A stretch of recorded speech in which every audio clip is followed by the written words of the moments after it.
This Shabbat is a very special Shabbat because we read the Torah portion called Vayechi, which is the last Torah reading of the book of Genesis. Quite an amazing thing. Let's explore what we can learn from this Torah portion that closes off that magnificent book of Genesis. Shalom, my friends. This is the Kiva Gersh with Israel in 5, where we give you everything Israel in 5 minutes. Please like and subscribe. And if you have any questions, want to keep the conversation going, please do so below in the comments. With this Torah portion, the last in the book of Genesis, we are facing and we're learning about the death of Jacob, right? The father of the 12 tribes, the father of the Israelites, the grandson of Abraham, the one who's continuing this tradition that Abraham newly brought into the world. And he comes down to Egypt, right? We know that Joseph, his beloved son, one of his youngest sons, was brought down to Egypt as a servant, and he was away from him for over 20 years. And we learned about the whole story of the last couple of Torah portions, how the brothers went down for food because it was a famine, and they didn't know that they were buying food from Joseph. Joseph knew that it was them, and the whole roller coaster ride of a story until Joseph in last week's Torah portion reveals who he truly is, his true identity to his brothers. And he's so excited to find out, is his father still alive? He still is. The brothers go back up to the land of Canaan and they bring Jacob down, and there's a reunion of Jacob and Joseph, a very, very powerful and emotional moment in both of their lives.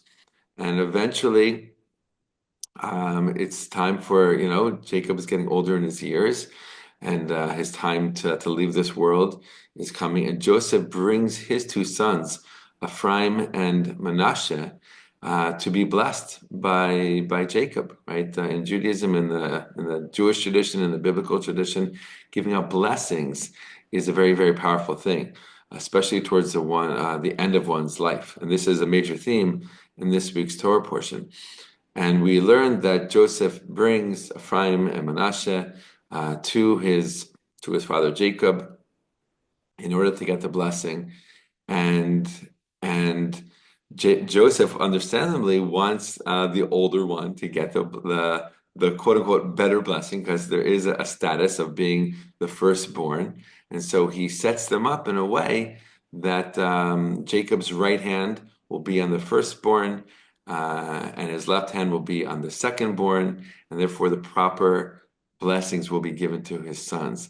But what happens is that Jacob crosses his hands and places his right hand on the younger one and his left hand on the older one. And Joseph sees this and he gets all frazzled. He says, no, no, no, father, no, you're doing it wrong. You have to have your right hand on the older one. And Jacob basically says to Joseph, don't worry, I know what I'm doing, right? This one will be a great person as well, but there's a special blessing for the younger one, and he's going to get that. And it was a really interesting moment because with these brothers, Manasseh and Ephraim, we really kind of see a resolution to the generations of sibling rivalry and infighting amongst the siblings that we saw already with the children of Abraham, with the children of Isaac, and also the children of Jacob. And finally, there's peace between these two brothers, Manasseh and Ephraim, really kind of sealing off that story and not passing on that, let's call it, family trouble. Of course, there's a lot of great things between the brothers, the sons of Jacob, but we did see the sibling rivalry. We did see this infighting with Ephraim and Manasseh. They understand everyone's their own person, right? I need to get this blessing. He needs to get that blessing, and it's going to be okay. We're all going to do our thing in the world, and that's great. And that actually leads me to the next thing I want to share about this Torah portion, because also before Jacob goes, and with this, the whole book of Genesis basically comes to a close, Jacob gives blessings to all of his sons, right? He gives individual, specific, unique blessings to all of his sons. Right? It's as if, and he did, he went around to every single one and shared with them unique words and share with them a unique blessing. Now, what's the whole idea here? Like, what's the idea of a blessing? A blessing is, on one level, on a simple level, like you wish good things for this person. You're blessing them that something good happens in their life, that they attain great things, they achieve great things, that they become great people, and they overcome any challenges that they might be going through in their life. But it's also deeper than that. All right, the reason why there was a different blessing for every single one of his 12 sons is because each one was different, and each one needed a different blessing. And the blessing itself was really reflecting, was parallel to the uniqueness of each one of the 12 sons. Right? Jacob was really just, kind of saying in word form who they are uniquely, what makes them unique, and therefore what kind of blessing they need in this world, different than their brothers, in order to become their best selves. So we see the real power of the blessings of Jacob, really again reflecting, but also kind of drawing out, helping his sons to see who they are, right, and who they can become and what they can achieve in this world with their unique set of qualities and talents and skills and personality traits.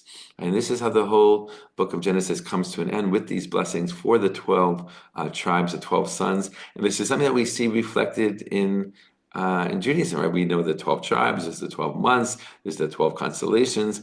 There's even, taught by the Jewish mystical tradition, 12 different gates of prayer in heaven, right? Meaning that there's different kinds of ways that our prayers can enter in, so to speak, into heaven.